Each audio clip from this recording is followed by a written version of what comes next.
যে বউটা ঘরে সারা দিন রান্না করে, খাওয়ার পরে সবাই তো পেট ভরে চলে যায় কাজে কাজে, রান্না মজা হয়েছে এই শব্দটাও অনেক সময় আমার বোনেরা শুনতে পায় না।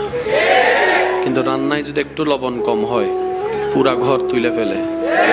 আর যদি খাবারে চুল পাইছে, কারা করছি আমরা?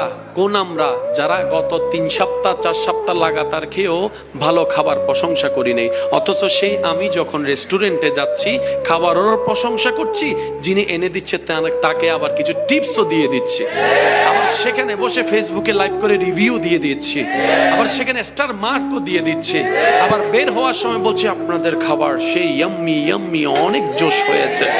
আর যিনি ঘরের মধ্যে দিন রাতের ঘুম হারাম করে সকালবেলা উঠে যিনি রান্না করছেন, ওনার প্রশংসাটা আমাদের মুখ থেকে বের হয় না। আল্লাহ আমাদেরকে একটু বুঝার তৌফিক দান করুক। আমিন।